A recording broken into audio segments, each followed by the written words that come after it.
Hello folks and welcome to today's vlog, or more specifically, welcome to a Q&A that I'm doing in lieu of today's vlog. I actually put this tweet out earlier today. Allow me to read it to you. Right folks, honesty box time. I've not picked up the vlogging camera since Thursday. I have no video for today. I'm happy to record a Q&A or a discussion thing now if we get some good questions in, or we might be having a day off today. We were this close to having a day off today. It is 2:30 as I'm recording this video that released at 5 o'clock. We have got a vlog coming for tomorrow. We're going to the fireworks later on today. So that'll be a fun vlog for us to have tomorrow. And we should be back business as normal from then on. But it has just been a very, very, very busy few days with the FM20 beta dropping at tea time on Thursday. And me basically spending every waking moment and some of the sleeping moments since then creating content for Football Manager for that channel because I have to. In fact, that leads into the first question on the Q&A. And the Q&A, it's been a very much a behind the scenes YouTube Q&A. As you can see from the question I asked, I didn't ask for that, but it's kind of the shape the Q&A has taken. So this is all sort of behind the scenes YouTube stuff. If you're not interested in this, come back tomorrow. You'll have a normal family vlog. But for today, we've got a lot of questions about the sort of realities and mechanics of running a YouTube channel to go through. But the one that I get asked most probably is this one. And Owen's the one who actually asked it as a tweet. He said, why do you spend so much time on the FM channel when the vlogs have nearly double the subs?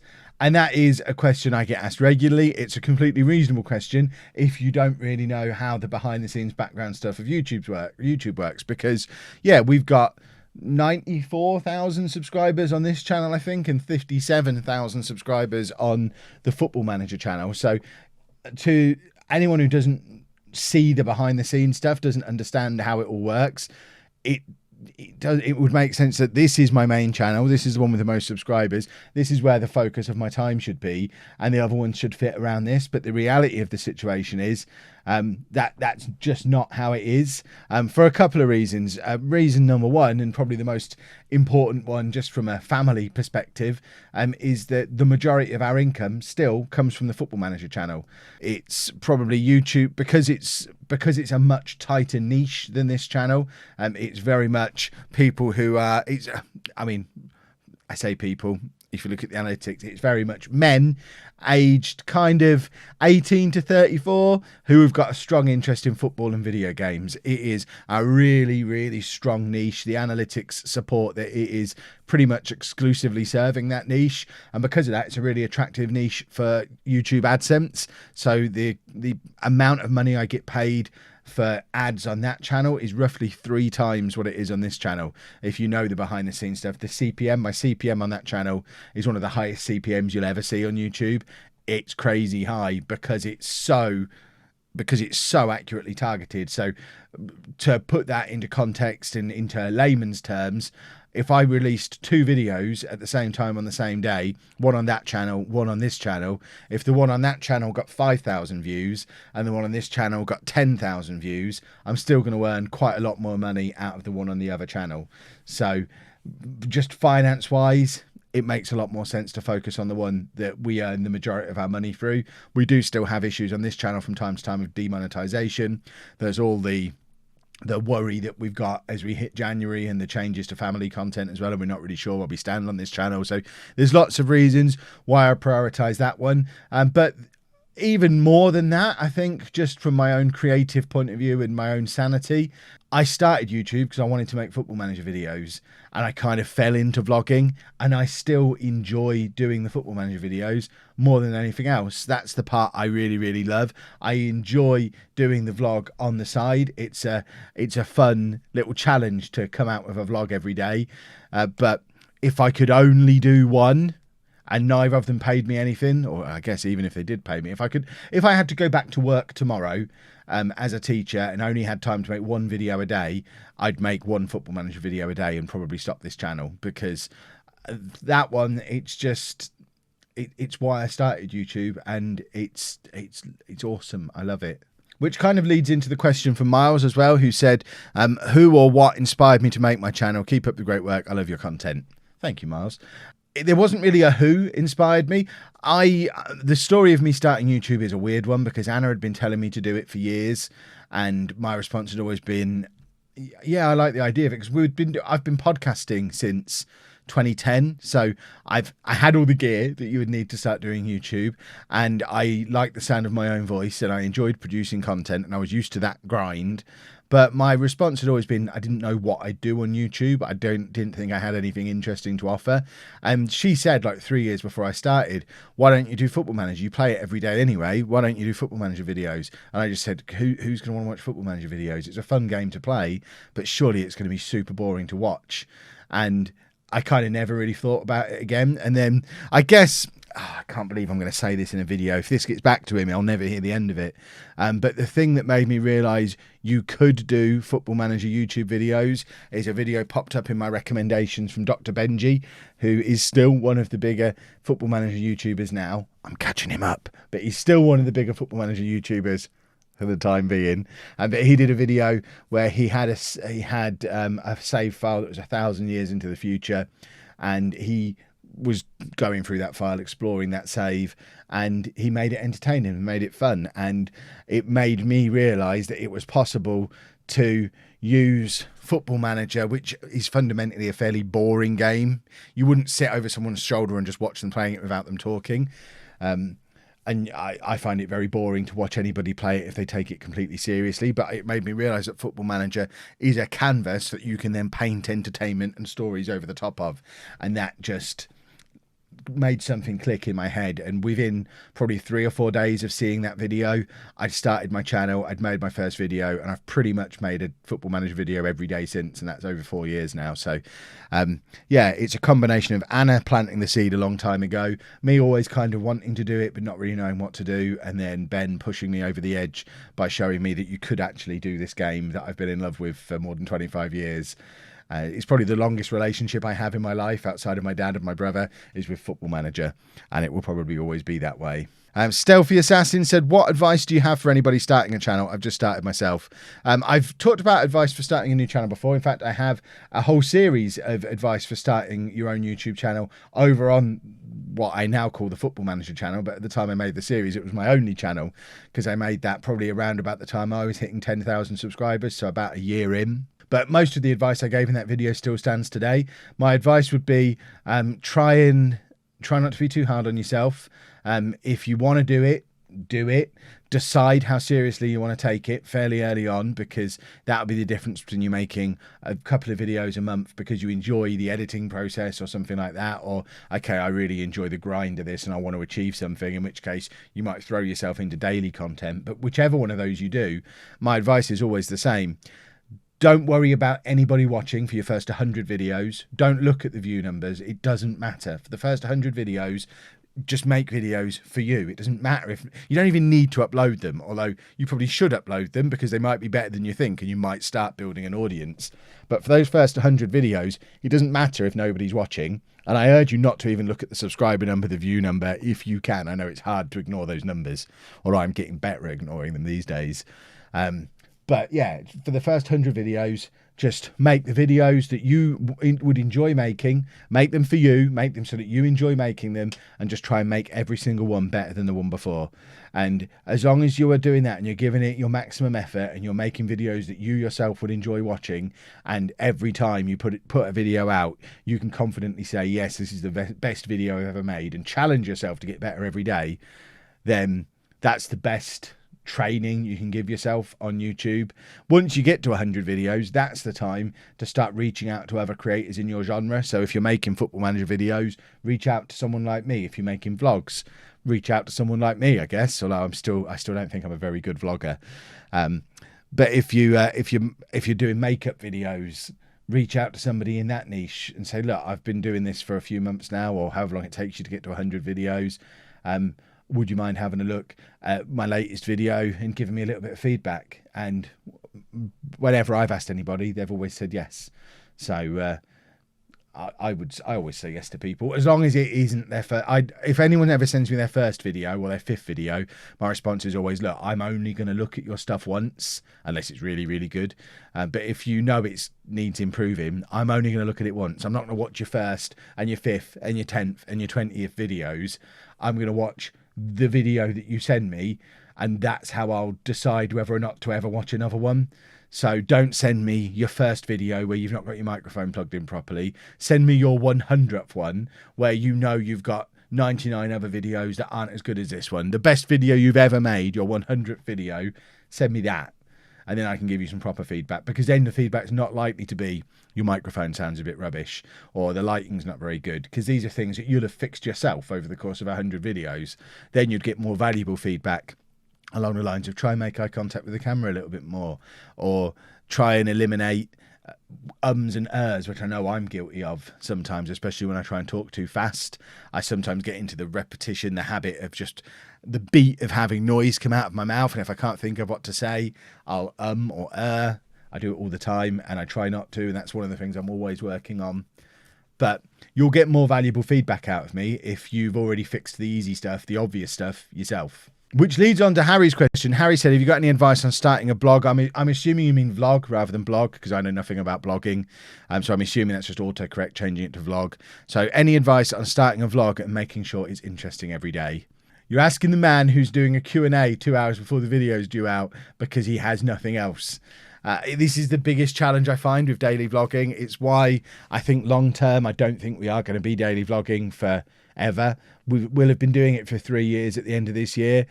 We might do a fourth. I haven't decided yet. It's not a foregone conclusion that we're going to carry on daily vlogging forever, because I think there's only so many times you can show the same day, the same routine without it getting boring. If we were forever doing interesting new stuff, then there's always interesting new stuff to show. But now we're kind of falling into a routine of the kids go to school every day. I work in the garage every day. Anna's either at uni or at work. And certainly once she leaves uni, she'll be at work every day. And every day starts to look the same. And if you're a full-time vlogger, then obviously you can use your days to go and do interesting stuff for the vlog. But I've always said I don't want to do stuff for the vlog. I want to vlog what I'm doing anyway. And plus, like I said at the start, the vlog isn't my main focus. My main focus is the Football Manager stuff. So I work a full 7, 8, 10 hour day on making videos for that channel. I don't have time to go out and go to a petting zoo, so we've got something to vlog about. So I think a time will come where we start just doing vlogs on days when there's something interesting to vlog. I'll probably still do daily content, but it won't necessarily always be vlogs. It will drift more into other types of content, and it's a very, very early stages of an idea that might change massively before it ever happens. But yeah, I think you need to make a decision, Harry. If you're going to vlog every day, are you willing to do stuff for the vlog, or are you just going to vlog what you do? If you don't have time, if your life is already so full and busy that you can't add extra activities for the vlog, is your life interesting enough? Have you got an interesting story to tell? Because it might be that you just have to maybe do a weekly vlog and do a few opinion pieces or reviews or stuff in between. But yeah, it's one of the great challenges of creating daily content is making it interesting and different every day. I've been, apart from days off for sickness, I've been doing daily vlogging consecutively for getting on for 1,000 days at this point. A lot of those days look quite similar, and it's hard to find the story in every day, and that's the big challenge of it. And that's why even the likes of Casey Neistat, who, I mean, I still consider Casey Neistat the king of daily vlogging, but he only did it for like 1.5 years before he held his hand up and said, yeah, I can't do this every day anymore. I'm going to do videos when I can. And I think everybody reaches that point where they run out of new and different stuff and run out of their stories and have to scale it back a little bit. And I think the goal as a new vlogger, the trick to it has to be trying to get to the point where you can afford to do 3 videos a week rather than 7 before you run out of 7 days of content. Or have a gaming channel running alongside it so it doesn't matter quite so much, and you could maybe drop some content down if you had to. Megan asked, how long did it take for me to start earning revenue from my videos? My answer to this probably isn't particularly relevant to anyone who's new to YouTube now, because I started YouTube in like the final year before they changed the way you did it. So I was earning revenue immediately, or pretty much immediately. I think you had to get to 1,000 subscribers to get revenue, but because I already had the podcast, I hit 1,000 subscribers in like 3 days. I think I had over 1,000 subscribers before actually releasing my first video. I started the channel on, I think, the 14th of October, released my first video on maybe the 19th, and obviously was tweeting out telling everyone I had a YouTube channel, go and subscribe. I think I had over 1,000 subscribers before my first video. So I was earning straight away. I mean, it wasn't ever very much. And it took a while to get that first payout from AdSense, because I think you have to get, is it to $75 before they'll pay out? So it probably took 3 or 4 months before I hit $75. But yeah, it was fairly quick. But it took a lot longer to get to the point where it was a noticeable amount of money. We weren't really earning a significant amount of money until I went full time. So that probably took like 2 years. Lucy says, does Anna have any advice on supporting a partner doing a YouTube channel, or do I? Well, Anna doesn't have any advice today because she's in the house doing her uni work at the moment, which I'm not being particularly supportive about, because I'm out here doing my thing because it's my busiest weekend of the year. And I think but I know what she would say, I think, and I know what I would say.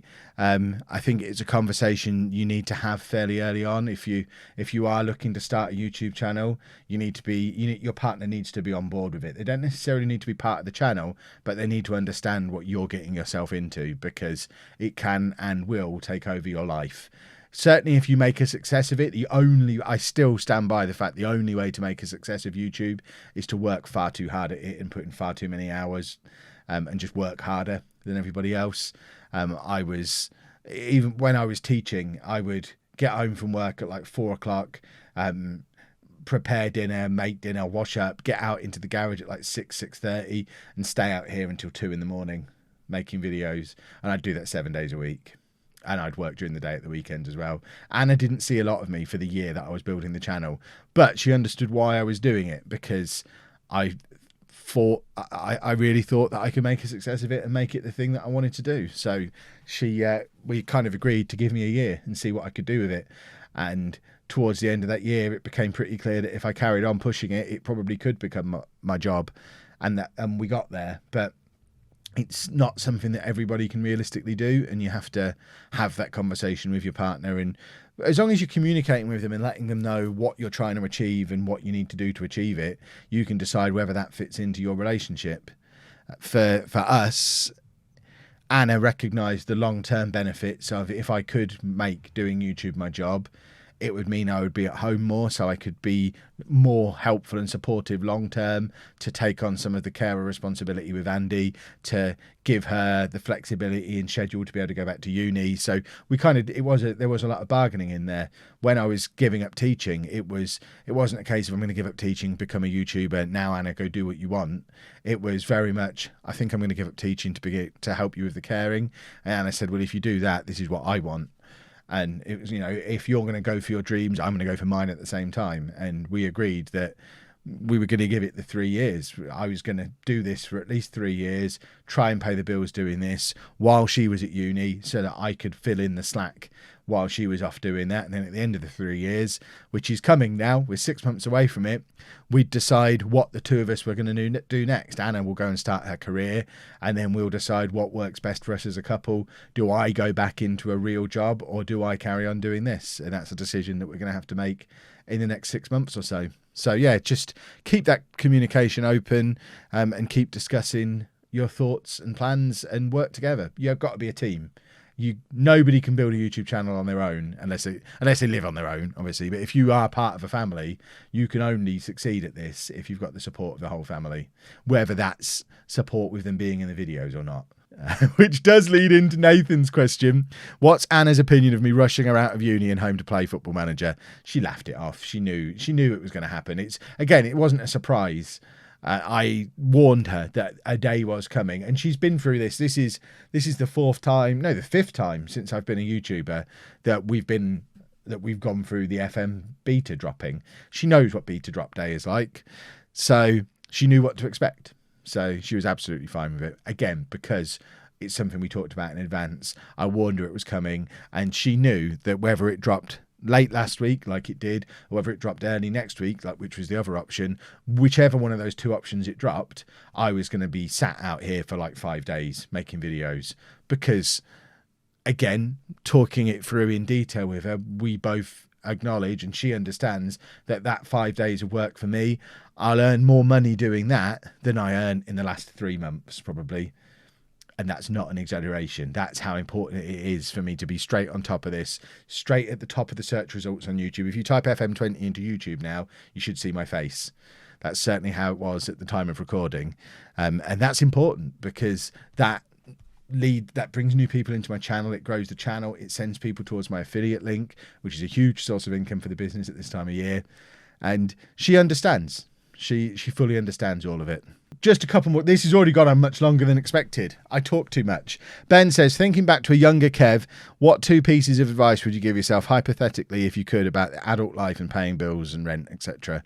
I think my biggest thing that I would tell young Kev is, and it's such a hard thing to tell a young person who's earning money for the first time, but this is the big lesson that I learned from reading what is it called? Is it the 4-Hour Work Week by Tim Ferriss, or I think it's the 4-Hour Work Week. And the big thing I learned from that is that you shouldn't, and not just from books like that, from books like Rich Dad, Poor Dad, stuff like that. I've read a lot of these kind of books about sort of self-improvement, time management, career stuff, success strategies, that kind of thing. And the one philosophy I live by now is, certainly since probably for the last 10 or 12 years, every job I've had in that time, I've done because I wanted to learn the skills associated with that job. I haven't been working for other people for money.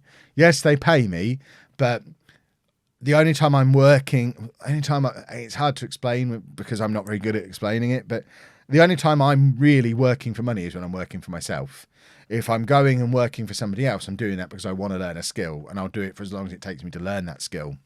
So that's why I went and worked in a call centre, because I didn't like talking on the phone. It was the one thing that held me back when I was working in a state agency. I didn't like talking on the phone. So my solution to that was go and work in a call centre for 6 months and learn to talk on the phone. So I went and learned that skill, even though it was a pay cut to do. I went to uni because I wanted to learn those skills. I wanted to learn how to program. I went into teaching because I wanted to learn how to stand up and talk fluently in front of a group of people, because I thought it would help me with other stuff that I wanted to be able to do. So, and if I go back into another job now, I will select that job based on what skill I want to learn next. So yeah, I would say certainly when you're young and you don't have a family to support and stuff, do something that interests you, because if you can find something that interests you and you become passionate about that thing, trust me, you will find a way to make that your job, and you will find a way to pay the bills with it eventually. But you have to find that thing that you love and that you're passionate about. And the only way to do that is to sample different things and learn the skills you need to do the thing that you want to do. So I made mistakes when I was younger. I started a business because I thought it would be a really profitable thing and a clever business to do, and I didn't really enjoy it, and it failed. Everything I've done since, that was a big learning experience and big turning point for me, because since then, everything is about self-improvement and picking up skills and getting better at what I do, so that I can ultimately, my dream from the moment my first business failed when I was like 25, 26 years old, my dream at that moment changed, because up until then my dream had been to get rich, and that's not my dream anymore. My dream for the last 10 plus years has been, I want to get out of bed every morning and do something that I love. And it's a subtle change to the dream, but it means that I'm no longer focused on earning enough money to be able to stop work and have fun. The focus has shifted to find work that is fun, so I don't have to stop it. And it's an important shift that not enough people think about, I don't think. And lastly, Tim finishes things off by saying, have a well-earned day off and enjoy the fireworks. Thank you, Tim. Days off at this time of year aren't an option, but I certainly will enjoy the fireworks, and thank you for the sentiment. But we will end it there. Like I say, fireworks vlog coming up tomorrow. Back into some normal vlogging after that, probably. Depends how busy I am, and lots of Football Manager content coming your way if you also follow me on the other channel. But hopefully you have enjoyed that. I think I've imparted some wisdom, and so hopefully you feel like that's been of benefit to you. If you did enjoy it, please make sure you leave a nice big thumbs up on there for me. I'm knocking a cup over. Subscribe to the channel for more daily vlogs, plus occasional Kev Pearls of Wisdom. And thank you very much for watching.